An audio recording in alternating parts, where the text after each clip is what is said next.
While my 8-year-old was in the hospital fighting for her life, my parents sold our belongings and gave our room to my sister. "You were late with the payment," they said casually. I didn't cry. I took action. 3 months later, they saw us and went completely pale. We got released on a Tuesday afternoon, which felt wrong on principle. Tuesday is for errands and emails and forgetting what day it is. Not for walking out of a hospital with your kid and trying to pretend your hands aren't still shaking. Chloe stood at the automatic doors with her rabbit tucked under one arm and her other hand wrapped around my fingers like a seatbelt. She looked better than she had. She also looked like someone who'd learned too early that grown-ups can say, "It's okay," while attaching tubes to you. "We're going home now?" she asked, as if I might change my mind and swing back toward the elevators. "We're going home," I said. I kept my voice light, lighter than I felt, because she was watching me the way kids do after something scary, like my face was the weather report. In the car, she stared out the window and then back at me, checking. "My bed is still there, right?" "Yeah," I said. "Your bed is still there." We shared a bedroom at my parents' house, but Chloe had her own little bed and her moon projector, and a pile of books she insisted were for emergencies. I had my narrow bed on the other side of the room, and the kind of drawer space you get when you are a temporary person in someone else's permanent life. She sighed and leaned her head back. "I want my blanket." "I know," I said, and meant it. Not just the blanket. The whole idea of familiar things. When we parked, I unbuckled Chloe slowly. She didn't complain. She just held still and let me help her out. I hate that. How calm kids get when they've had too much. Like their bodies decide being compliant is safer than being a kid. "Rabbit," she reminded me. "I've got him," I said. I had the rabbit, the pharmacy bag, the folder, and my keys. That felt like enough to carry for one person. The front door opened before I could get the key in the lock. My mom was there with a smile that looked practiced, but warm enough to pass if you weren't inspecting it under a microscope. "Oh, sweetheart," she said, eyes going straight to Chloe. "Look at you." My dad hovered behind her, one hand on the door frame like he was waiting for instructions. My sister Megan stood in the hallway. Her son Aiden was beside her, quiet and watchful. For a split second, my brain did the normal thing. They knew we were coming. They're here. They're being decent. Chloe's face brightened in that careful way she'd developed lately, like happiness was something you tried on first to see if it hurt. "Hi," she said. "Hi, honey," my mom said. She touched the top of Chloe's head lightly, like Chloe was made of glass. "Come inside. It's cold." Chloe leaned toward the stairs immediately, rabbit pinned to her ribs. "Can we go to my room now?" "Yeah," I said, relieved to have something simple. "Let's get you settled. Blanket first." I shifted the pharmacy bag higher on my arm and stepped forward. My mom's hand landed on my elbow. Not a grab. A pause. Like a polite person stopping you from stepping into traffic. "Jenna," she said, still smiling. "Before you go up, do you have somewhere to sleep tonight?" It took my brain a full second to process the sentence. "What?" I said. "Tonight," she repeated gently, like I was the one being confusing. "Where are you staying tonight?" Chloe's fingers tightened around the rabbit's ear. She looked between my face and my mom's. "We live here," I said. The words came out flat, because that's what facts sound like. My mom nodded as if we agreed. "Right, and about that." There it was, the little tilt in her tone, the "you're not going to like this," wrapped in politeness. My stomach tightened. "About what?" My mom exhaled softly. "Megan's been using your room." I stared at her. "My room." "The room you were using," she corrected immediately, like she could edit reality with vocabulary. Chloe's head lifted. "My bed is in there. Megan's eyes flicked away. Aiden suddenly became fascinated by the stitching on his own sleeve. My dad cleared his throat. "Jenna, no," I said, quiet but sharp. "Explain it." My mom's smile stayed. It didn't crack. It just held. "You weren't here for 2 weeks." "I was in the hospital." "Yes," she said quickly, like she was agreeing with me. "And during that time, you weren't using the room." The sentence felt insane in my mouth, like saying it made me complicit in it. "And you didn't pay your monthly contribution," she added, still soft. There it was. The reason. The hinge. "I told you I'd pay later," I said. "I was focused on Chloe." "I understand," my mom said, and the way she said it made my skin crawl because it sounded like something she'd say to a cashier about a coupon that expired. "But we couldn't keep things empty." Chloe's voice was small. "We didn't leave. I was sick." I tightened my arm around her without thinking. Mother bear, automatic. "What did you do with our stuff?" I asked. My mom blinked like she hadn't expected me to go there so fast. "Most of it is boxed." "Boxed where?" "In the garage," my dad said, like he was offering helpful directions. "Most?" I repeated, because that word was sitting in my throat like a stone. My mom's smile shifted. Barely. "We had to sell some of it." Chloe blinked hard. "Sell my stuff?" "It wasn't being used," my mom said casually, like that was a normal thing to say to a child holding a hospital discharge folder's worth of trauma. My mouth went dry. "What did you sell?" my dad answered, like he'd rehearsed it. "The game console, the tablet, the headphones." Chloe went very still. Not tears, not anger. Just blank shock, like her brain stepped back to protect her. "My headphones?" she whispered. Megan jumped in, voice quick and bright, trying to plaster over the moment. "Jenna, it wasn't like we wanted to. Money was tight and Aiden had his deposit due." "Aiden's deposit," I repeated. Megan nodded, relieved to have a justification. "For his competition. Non-refundable. We needed it by Friday." I stared at her, then at my mom. "So, while Chloe was in the hospital, you sold her things to pay for Aiden." My mom's smile widened a fraction, like she was offended by my wording. "You missed your contribution." Chloe's hand slid into mine, tight enough to hurt. "Show me the boxes," I said. We walked to the garage. The garage smelled like dust and cold concrete. Stacks of boxes lined one wall. Some had my kid's name on them in thick marker. Chloe, clothes, Chloe, books, written in my mom's handwriting. Chloe reached out and touched the letters with 2 fingers. "That's my name." "I know," I said.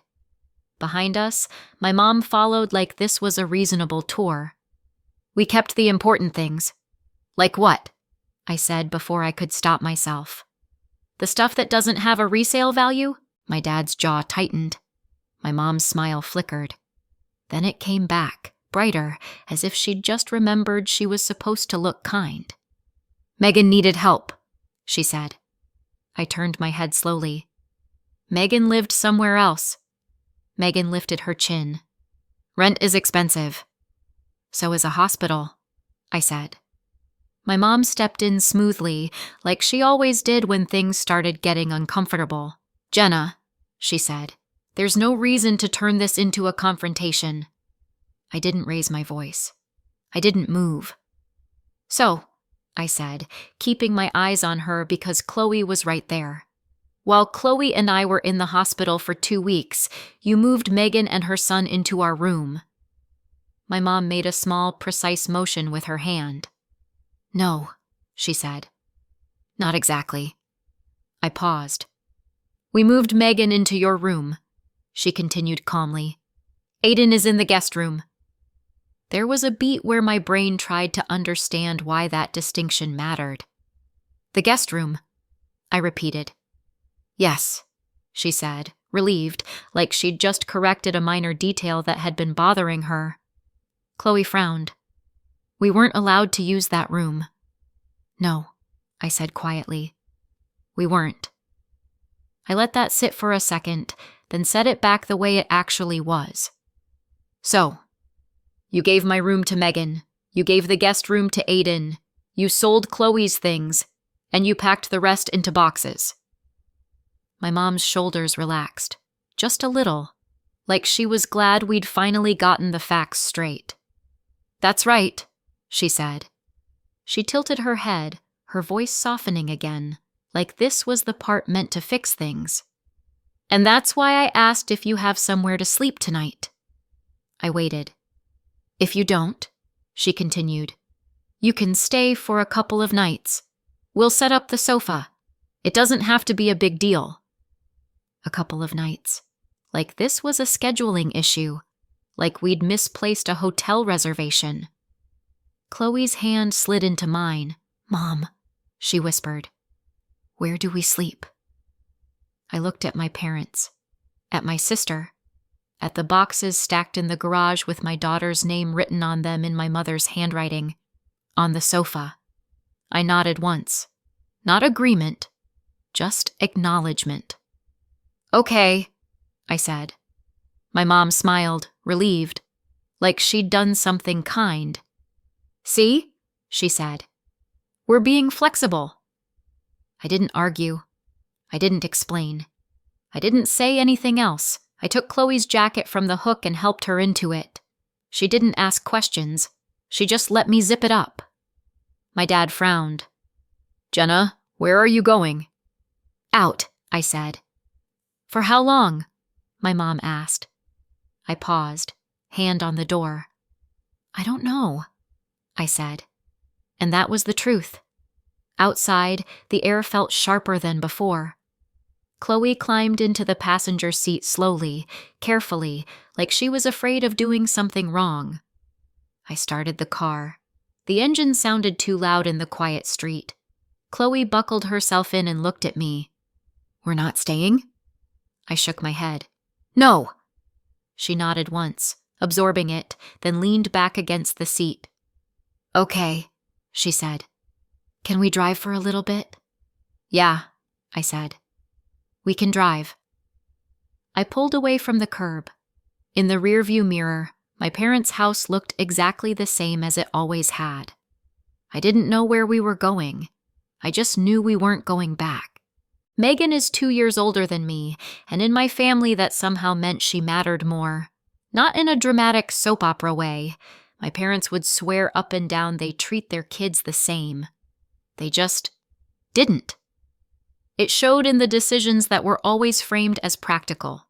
The small choices that add up until you stop calling them choices and start calling them a pattern. Megan got comfort as a default. I got expectations. Megan got, "Oh, honey, come here."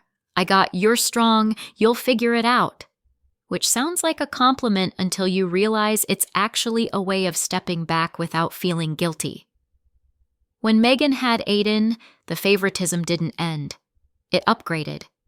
Aiden became the grandchild my parents planned around. Not because he was a prodigy or because they were strict sports people. The opposite. It was always pitched as fun. Aiden's big thing wasn't about training until your knees give out.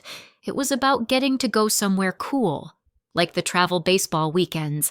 If you've never dealt with travel baseball, it's basically this: a bunch of kids in matching shirts, parents hauling folding chairs, and adults pretending they're not just paying for a mini vacation with a side of baseball. Aiden's team had one coming up in a beach town, not a serious tournament, not a career move. A beach town. The kind with a boardwalk, overpriced ice cream, and kids running around in sandals still wearing their jerseys because they think it makes them look important. Aiden wouldn't stop talking about it. The ocean, the hotel pool, the team dinner, the idea of waking up somewhere that isn't home and getting to say, "We're here for baseball." Like that explained everything. My parents ate it up. They called it an opportunity, but what they meant was, we want him to have a good time. Chloe didn't get that kind of energy. Chloe got labeled easy, which is a word adults use when they don't want to admit a child has learned to shrink. Both Megan and I are divorced, and that's where the difference in treatment got impossible to ignore. When Megan's marriage ended, my parents rallied like it was their shared mission. My mom blamed Megan's ex immediately. My dad did the grim headshake and the "he never deserved you" line. Megan could do nothing wrong because she was going through it.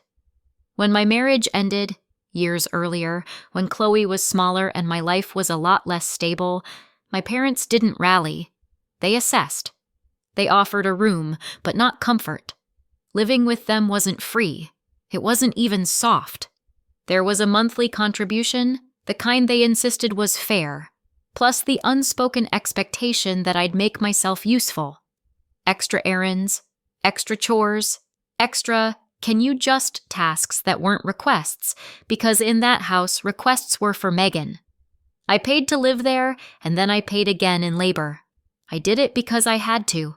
Because rent doesn't care that you're exhausted and single-parent math doesn't magically stretch.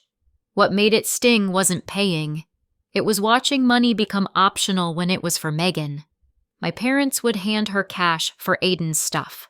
They'd cover little extras without discussion: new cleats, a team hoodie, the deposit that had to be paid by Friday. Everything was urgent when it was for him.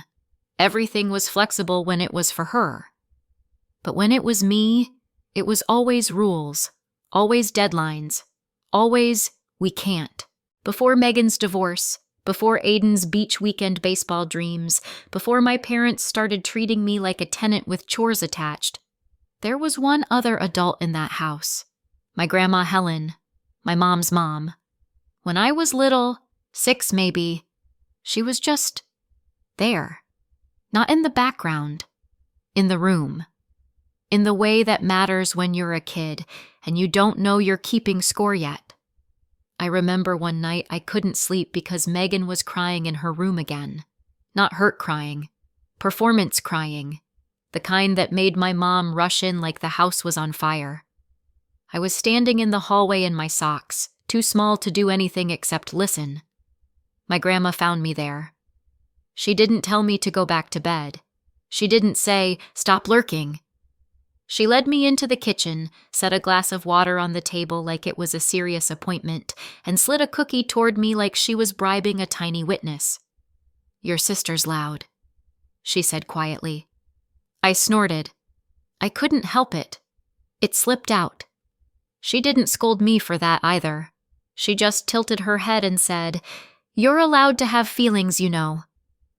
No one had ever said that to me like it was a fact. That's what I remember most. Not some grand gesture, not a big speech.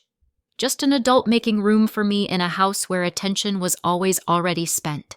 And then she disappeared from my life so cleanly it felt like someone erased her. Her chair stopped being at the table. Her mug stopped being in the cabinet. I asked where she went, and my mom answered without looking up from whatever she was doing, like it was a question about the weather. She left. That was the first version. After that, the versions multiplied. She was difficult. She was dramatic. She always wanted something. She couldn't be trusted. Sometimes my mom implied money. Sometimes she implied betrayal. The details changed, but the rule didn't. Don't ask, don't miss her. Don't bring her up. So I didn't. When you're 6, you don't argue with the person who feeds you. You just learn what topics cost too much. You swallow the memory and tell yourself you must have misunderstood what you felt back then. I knew she was alive somewhere about an hour away. That was all. A fact on the edge of the family map. A person I'd been trained to treat like a warning label. I didn't know where else to go. That was the whole problem. Not where to stay, not what to do next. Just the absence of an address that didn't come with conditions. Chloe sat in the passenger seat, Rabbit tucked under her arm, staring straight ahead like if she didn't look at me, I wouldn't have to explain anything yet. "Are we staying somewhere?" she asked. "Yes," I said. She waited. "I'm just figuring out where," I added. She nodded once. Didn't ask again. That's when I knew she understood more than I wanted her to. I drove for a few minutes with no destination, just movement. Then I pulled into a parking lot and did the one thing my mother had trained me not to do. I called my grandma Helen. I still had her number. I didn't know why I'd kept it. Habit, maybe. Or the part of my brain that refuses to throw away exits. It rang twice. "Hello?" Her voice was calm, not suspicious, not guarded. "It's Jenna," I said. "Your granddaughter." A pause. Then, "Jenna." Just my name. Nothing else. No accusation. No why now. "We need somewhere to stay," I said. I didn't soften it. I didn't dress it up. "Where are you?" she asked. I told her. "Come here," she said. "I'll be home." That was it. I hung up and sat there for a second with my hands on the wheel, staring at nothing. Chloe looked at me. "Was that your grandma?" "Yes," I said. "She's nice?" "I remember her being," I said. "That's all I know." We drove about an hour.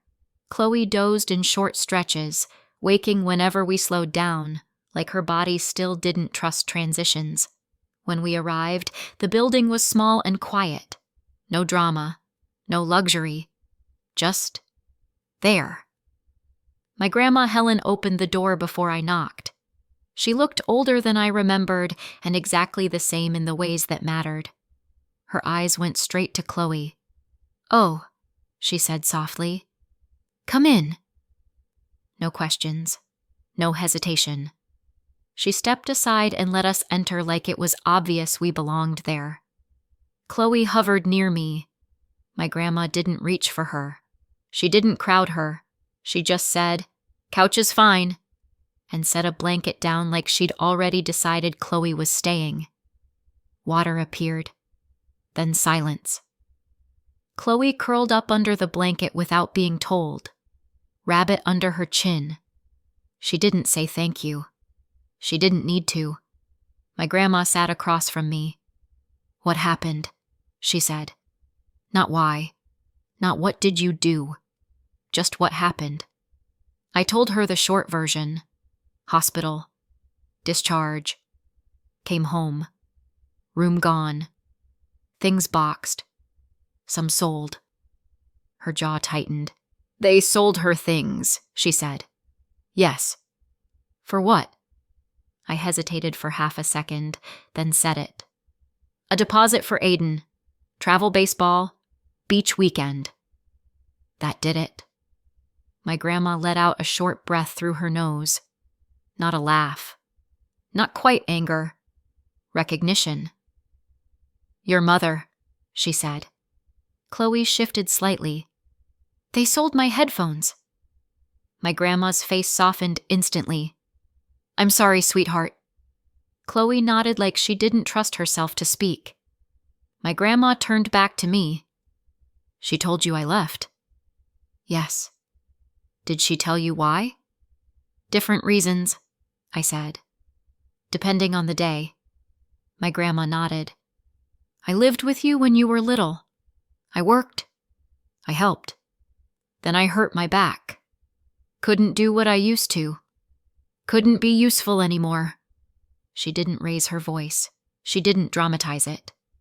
"When I stopped being useful," she said, "your mother decided I was a problem."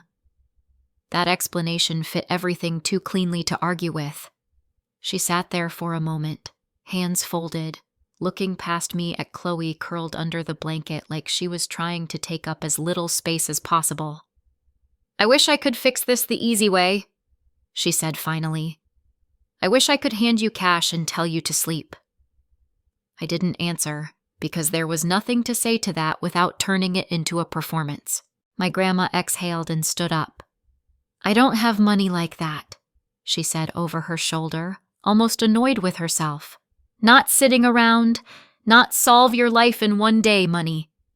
She disappeared into her bedroom and came back with a worn cardboard box, the kind that had been opened and closed too many times and still refused to die. "My husband kept some old certificates," she said, setting it down carefully. "I never dealt with them. Most of it is probably worthless, but I don't know. Maybe there's something in here that helps, even if it's just enough to get you stable for a month." She glanced at Chloe, then back at me, like she was offering this with both hands and no pride left in it. I thanked her, because it was the only thing I could do without cracking. That night, after Chloe finally fell asleep, Rabbit tucked under her chin, breathing even again, I sat at the small table with the box in front of me and my phone beside it. I opened the box and immediately understood one thing. I had no idea what I was looking at. They weren't checks. They weren't cash. Just old paper with company names on them. Some of them sounded familiar. Most of them didn't. So I started looking them up. One by one. Most went nowhere. Companies that didn't exist anymore. Names that led to dead pages or collector forums. A few were technically worth something, but nothing that would change anything. Enough to buy groceries, maybe. Enough to feel disappointed. Then I pulled out one that said, Apple Computer Inc. I stopped. Not because I know finance, because I know what Apple is. I checked the paper again, just to make sure I wasn't misreading it. There was a note attached, faded but clear. $400. I looked it up, expecting maybe a few thousand if I was lucky. Enough for a deposit somewhere cheap. Enough to breathe for a month. That wasn't what came up. What came up was a very simple explanation. Shares bought decades ago don't stay the same. Over the years, they multiply. I did the math. If he bought about $400 worth back then, that was 18 shares. Those 18 shares had turned into 4,032 shares. I pulled up the current price. I typed it in. I stared at the number on my screen until my eyes stopped trying to reject it. $1,090,051. I sat there for a long second, phone in my hand, heart pounding hard enough to make me feel sick. Then I stood up quietly and walked to my grandma's door. I knocked once. She opened it immediately. "What is it?" she asked. I didn't say anything. I just held out my phone. She leaned forward, squinted, then straightened slowly. "Oh," she said. Not excited, not happy, just stunned. Because some numbers don't feel like money right away. They feel like a way out. 3 months later, I was standing in a house that belonged to us. I still had trouble saying that sentence without mentally adding "for now" at the end. The weeks after that night blurred together in a way that didn't feel dramatic so much as administrative. Phone calls, meetings, forms, a lot of waiting while people confirmed, reconfirmed, and then confirmed again that yes, the numbers were real, and yes, everything checked out. I didn't feel lucky. I felt suspicious. Every step came with this underlying sense that someone was about to tap me on the shoulder and say, "Sorry, this was a misunderstanding," but no one did. We didn't sell everything. We didn't need to. My grandma was firm about that. We sold a small part, just enough for a down payment, and left the rest alone. The idea was stability, not spectacle. The house wasn't enormous. It wasn't flashy, but it was solid, quiet. The kind of place where you could close the door and not feel like you were borrowing oxygen. Chloe picked her room first. She chose it carefully, like she was afraid someone might change their mind if she moved too fast. When she finally put the rabbit on the bed and looked up at me, she smiled. A real one, not the careful version she'd been using since the hospital. "This one," she said. Helen moved in with us without ceremony. Ground floor bedroom, fewer stairs, practical choices that didn't need to be justified. It felt natural in a way I didn't question. What did surprise me was how long it took for the disbelief to wear off. Even after the boxes were unpacked, even after Chloe started sleeping through the night again, I'd still catch myself standing in the hallway, half expecting someone to tell us we had to leave. The only contact I had with my parents during those 3 months was transactional. One trip back to their house, one silent unloading of boxes from the garage. No conversations, no apologies, no questions about Chloe, just logistics. After that, there was nothing. And for a while, I thought that might be the end of it. I wish it was. I was in the driveway watching Chloe draw chalk shapes on the pavement when I saw my parents walking down the street. I shouldn't have been surprised. We'd stayed in the same school zone so Chloe wouldn't have to change schools. Same grocery store, same sidewalks, same everything. It was always going to happen eventually. I just didn't expect that day. At first, they didn't see me. They were talking, walking slowly, like people killing time. Then my mom glanced up. She slowed. My dad took another step before realizing she wasn't beside him anymore. They both looked at the house. Not at me. At the house. I stayed where I was. Chloe kept drawing, crouched low, completely absorbed. My mom crossed the street first. "Jenna?" she said, uncertain now. "What are you doing here?" "Hi," I said. My dad frowned slightly. "Are you visiting?" The question landed exactly where it should have. "No," I said. My mom's eyes flicked back to the house. "So you're renting?" I shook my head. There was a beat where neither of them spoke. Chloe looked up then. "This is our house," she said, casual, like she was stating the weather. My mom's face tightened. "Your house?" My dad turned fully toward me. "You live here?" "Yes." That was the moment it hit. Not dramatically, not with shouting, just a visible recalculation they couldn't hide. My mom laughed once, too fast. "Since when?" "Since we moved in," I said. She opened her mouth, closed it, then tried again. "But how?" I didn't answer. Chloe tugged my sleeve. "Can I go inside? My hands are messy." "Yes," I said. "Wash them." She ran past me, chalk dust trailing behind her. My mom watched her go, then looked back at me. "Jenna, what's going on?" That's when my grandma stepped into the doorway behind me. She didn't announce herself. She just stood there. My mom froze. "Oh." My dad's jaw tightened. "So this is because of her?" "No," I said. "This is because of you." My mom recovered quickly. "If there's money involved, that concerns us." "Why?" I asked. "Because if there's inheritance, it doesn't," I said. "And it's none of your business." She smiled, brittle. "Don't be dramatic." My grandma spoke, calm and final. "You should leave." My mom snapped toward her. "This is between me and my daughter." My grandma didn't move. "This is my house too." Silence. The sidewalk suddenly felt very public. My mom's face hardened. "We'll talk about this later." "No," I said. "We won't." They stood there another second, then turned and walked away. I watched them go, chalk dust still bright on the pavement, and knew exactly one thing. They hadn't expected this, and they were not done. 2 weeks later, the letter arrived. I knew it was bad before I opened it. Envelopes don't feel heavy unless they're trying to ruin your day. I sat at the kitchen table and read it once. Then again. They were suing.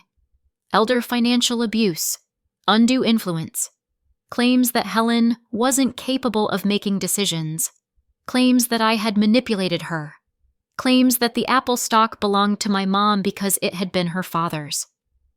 I stared at that line longer than the rest. The apple stock. How did they even know about that? And how much did they know? My hands shook just enough to be annoying. Chloe watched me from the doorway. Are we in trouble? No, I said automatically, then quieter. We're going to talk to someone. The lawyer was not impressed. These cases happen all the time, she said, scanning the paperwork. People smell money and panic. Your grandmother is competent. The documentation is clean. This is intimidation. Helen snorted. I told you. Still, it rattled me, because it wasn't just money now. It was my parents deciding that if they couldn't control me, they'd try to threaten me legally. Around the same time, messages started trickling in. Is it true you took your mom's inheritance? Your parents are worried about Helen. This doesn't look good, Jenna. Smear campaign. Soft launch. I didn't respond. I didn't need to. The truth doesn't require a press release. Then Chloe broke. She came home from school quiet one day, sat on the couch, and didn't touch her snack. Aiden kept asking questions, she said finally. What kind of questions? About the house. About money. She swallowed. I told him about the apple stock. My stomach dropped. What exactly did you say? That it was from great-grandma. That it was a lot. I didn't say numbers. She looked at me, eyes filling. Is that why Grandma and Grandpa are mad? I pulled her into my arms. No, this is not your fault. But, Chloe, I said firmly, adults are responsible for what adults do, not kids. She nodded against my shoulder, still shaking. That night, Helen made a decision. She moved the remaining stock into a trust, named me the sole beneficiary. Clean. Locked. No room for interpretation. They don't get to scare you, she said. Or her. I slept that night, for the first time in months. The lawsuit unraveled faster than I expected. Not in a dramatic way, in a quiet, procedural way. My lawyer asked for documentation. Medical evaluations were submitted. Timelines were laid out in plain language. Then the letters stopped coming. No new filings, no follow-ups, no next steps. A week passed. Then another. When I asked my lawyer what that meant, she said, it usually means they don't want to keep pushing. After that, the tone changed. What had been accusations turned into misunderstandings. What had been urgent became vague. And eventually, there was nothing. I didn't let it end there. After the lawsuit fell apart, I filed a separate claim, small, specific, and very boring on paper, for what they had actually taken. The things they sold while Chloe was in the hospital. Not emotions, not trauma, not family dynamics. Just property, inventory, dates, receipts, a list of items with price tags attached. My lawyer warned me it wouldn't be dramatic. She was right. It wasn't. They pushed back at first. Not aggressively, just enough to pretend they were offended. Then the paperwork kept stacking up, and the pretending stopped. A few weeks later, the check arrived. It wasn't a fortune. A few $1,000s, roughly what they'd made selling Chloe's game console, tablet, headphones, and the rest of the things they decided she wasn't using. It felt almost insulting, considering everything, but that wasn't the point. When I held it in my hand, it felt real in a way the lawsuit never had. I sat Chloe down at the kitchen table and showed it to her. This, I said, tapping the paper, isn't a prize. She looked up at me. Then what is it? It's proof, I said, that what they did was wrong, and that people don't get to do that to you. She thought about that for a second, then nodded. So they can't do it again. No, I said. They can't. Word got out. Not about money, not about stocks, not about numbers, but about behavior. About selling a child's things while she was in the hospital, about pushing a single mother out and calling it fairness. About how my grandma had been treated years earlier when she stopped being useful. No announcements, no expose, just the quiet way people stop answering messages, stop inviting you over, stop defending you when your name comes up. My parents stopped calling after that. Not dramatically, just completely. Relatives stopped whispering. The questions dried up. The noise faded the way it always does when there's nothing left to justify.